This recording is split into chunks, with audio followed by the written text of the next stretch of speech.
Bonjour, je vais vous parler de autisme et vaccin. D'où vient cette idée que le vaccin, notamment le vaccin rougeole, pourrait donner des cas d'autisme chez les enfants vaccinés?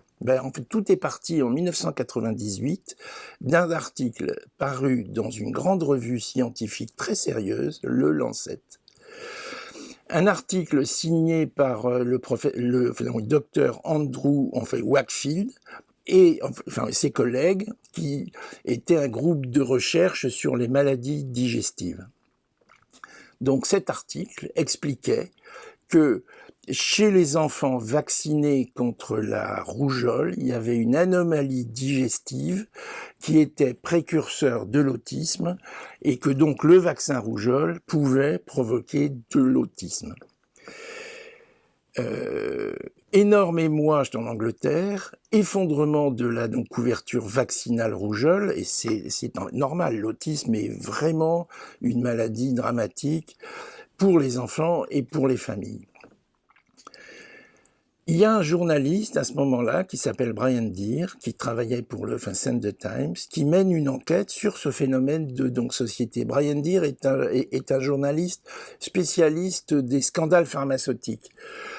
Donc il enquête sur ce phénomène et il découvre au passage que Andrew Wakefield a créé une société commerciale pour commercialiser un test de dépistage de l'anomalie digestive qu'il avait décrite dans l'article, et il promet des bénéfices juteux à ceux qui investissent dans sa boîte.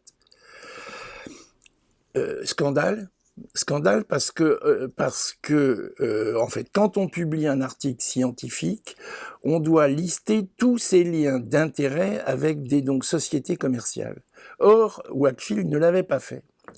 Ses co-auteurs, du coup, disent « Écoutez, on n'est pas solidaire de ce mensonge, on retire notre nom de l'article. » Le Lancet, extrêmement surpris, fait une enquête auprès d'Andrew Wakefield pour comprendre un peu pourquoi il y a ce problème avec les co-auteurs. Et là, stupeur, il découvre que l'article est un faux, que tout a été entièrement inventé, qu'il n'y a aucun document prouvant ce que Wakefield annonce dans l'article. L'article est donc retiré. Sur le site du Lancet, vous pouvez voir, c'est rétractide. Enquête de l'ordre des médecins anglais, registre, qui se dit comment se fait-il qu'un médecin qui a publié un article qui a mis à mal toute la stratégie de lutte contre les rougeoles, que cet auteur ait fait un faux. Ils enquêtent sur Andrew Wakefield, et là, ils s'aperçoivent qu'Andrew Wakefield a infligé des ponctions lombaires et des coloscopies à des enfants autistes sans demander l'accord des parents et sans les en informer. En clair, c'est un faussaire, escroc, bourreau d'enfants. Il est radié de l'ordre des médecins anglais et, malgré un soutien très fort des ligues anti-vaccination qui le présentent comme un bouc émissaire, il finit par partir aux États-Unis. Bref, vous êtes assez grand pour vous faire votre idée sur la vaccination rougeole et le risque d'autisme inventé par un escroc. Ceci dit, mon opinion à moi, c'est que tout ça, c'est du pipeau, qui a aucun risque. Et par contre, ce qui